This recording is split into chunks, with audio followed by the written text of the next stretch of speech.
this Monday, the 8th day of October, as we kick over broadcast day here on the great SiriusXM 82 with Mad Dog Unleashed. Hi, everybody. Yours truly, Christopher Russo.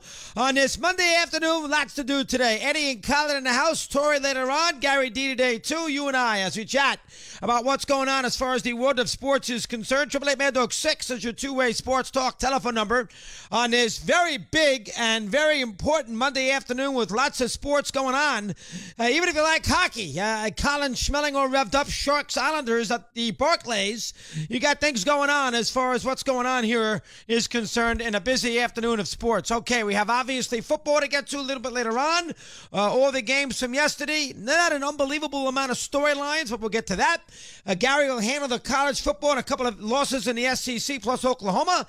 And, of course, we sit with the baseball, and that's where we begin on this Monday afternoon here on Columbus Day. If I had to give you a theme as far as the weekend is concerned, and really had to give you a theme as far as baseball is concerned here as we are sort of halfway through divisional round 2018, here's what I would tell you. The Yankees and Astros and Brewers and Dodgers are going to be two marvelous series as far as deciding your league's title and champion. I mean, I tell you, the Brewers right now are on fire. They've won 1,000,000 games in a row. They've done it with great pitching, some timely hitting. We'll get to them in a minute. Obviously, we all know about the Dodgers.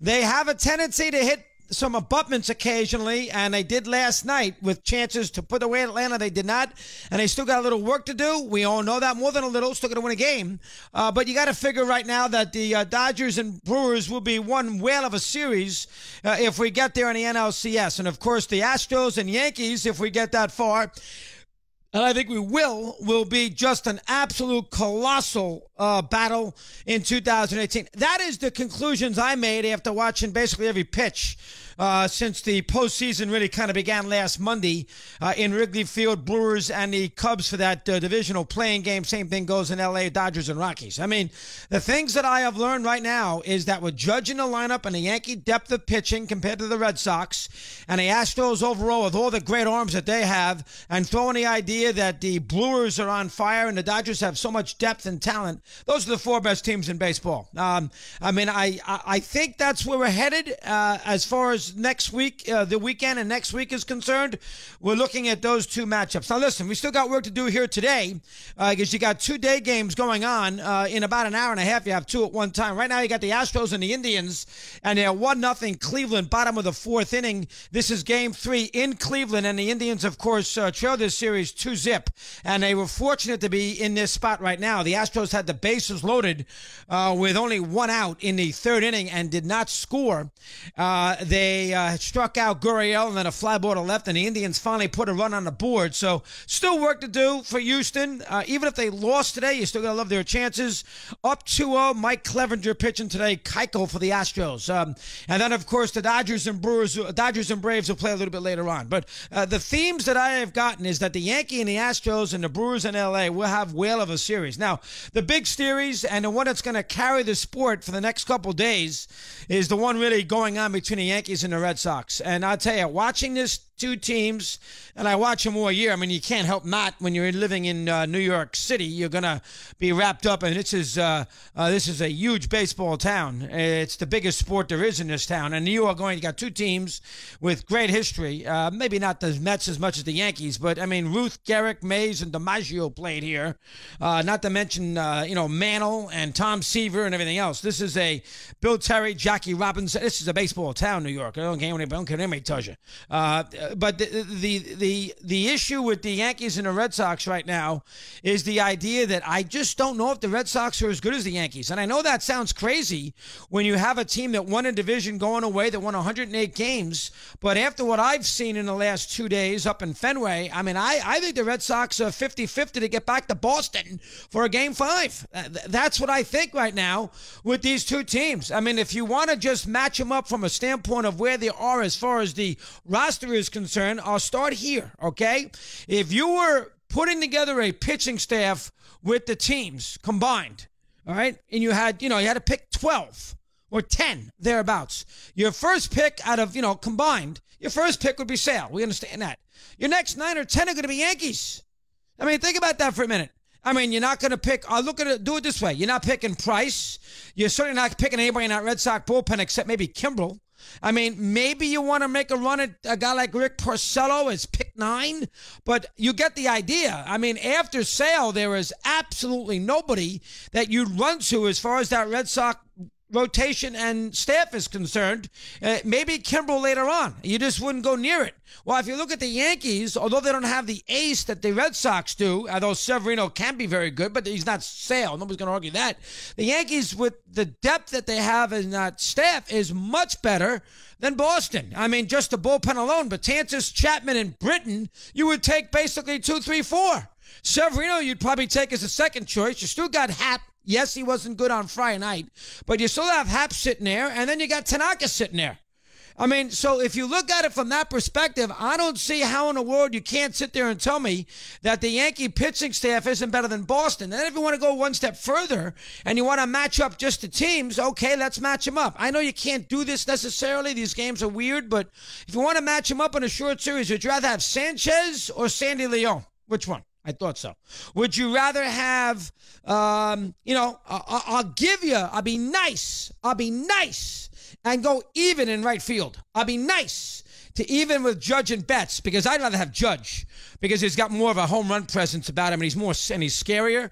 But I'll be nice and I'll go there and I'll give you Martinez over Stanton. I'll be fair there. But, I mean, listen, I'm taking Torres over Ian Kinsler. You're getting no more than a push at first base with Voit and, Moreland, whoever they decide to play at first base. I'm taking Andujar over Nunez, and the shortstops are a push. Gregorius or Bogarts, that's a push. That is an absolute push. And left field's a push. Whoever I decide to play in left field. I mean, I guess I got to give Benintendi. Benintendi's a little edge. We give Benintendi an edge. Center field, I go Yankees. Hicks is better than Bradley. I mean, so the Yankees are better at catcher. They're better at center. They're better at second base. They're better at third base. Those are 4 spots out of the 8, and they got pushes at half the other spots. I think the Yankees are better than Boston. I mean, I really do. So when you start looking at this series from where you stand right now, I mean, I don't think anybody should be that surprised that the Red Sox trail 2-1. And I think the Red Sox are in huge trouble in these next couple games. I really do. Eovaldi's been great against the Yankees, but I'll tell you right now, I wouldn't stake my life on Nathan Eovaldi if I just wouldn't do it. I mean, I've had nobody else, yes, but that's not a guy I want to stake my life on. And Porcello, can be very good or very spotty, and he's hittable. So that would worry me too. And, I have Severino tonight, edge Yankees, and then I guess he's going to pitch Sabathia tomorrow. I thought that Boone might go, it's not Boone, it's Cashman.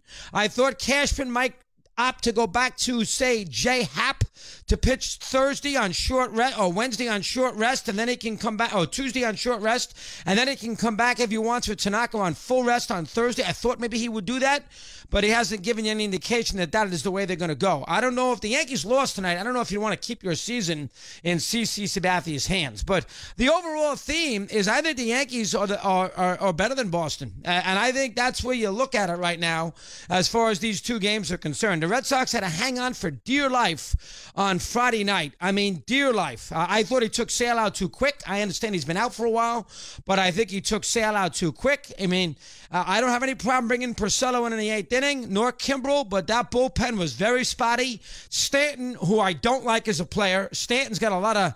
I know he's got a lot of A-Rod in him, Stanton. I don't like Stanton in a big spot under any circumstances.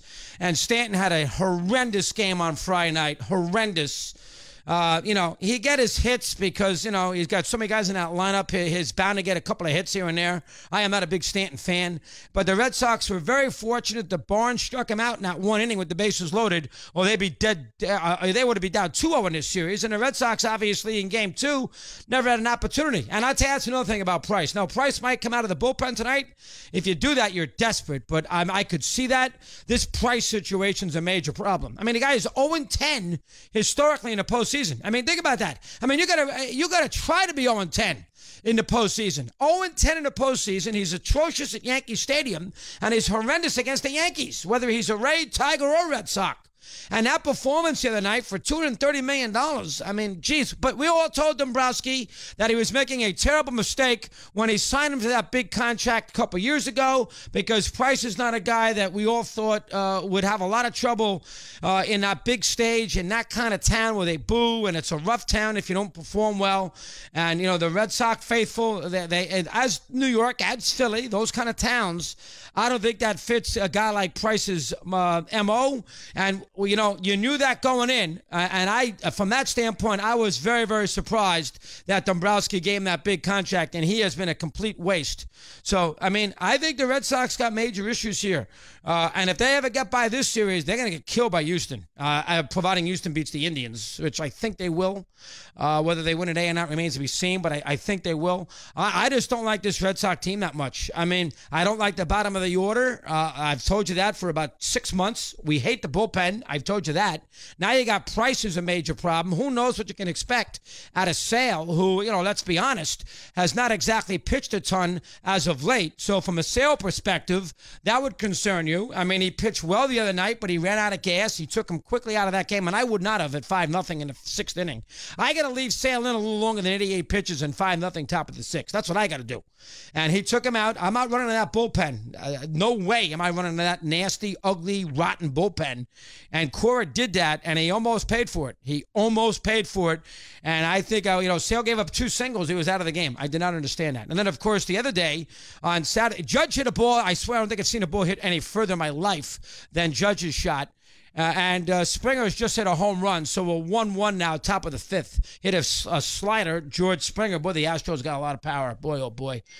So from that perspective, I mean, I would think that I don't like that Red Sox bottom of the order. I don't like that Red Sox bullpen. I think the Red Sox have a lot of trouble here. And again, I think, just in a nutshell, I think Yankees and Houston will be, and I think that's what it's going to be.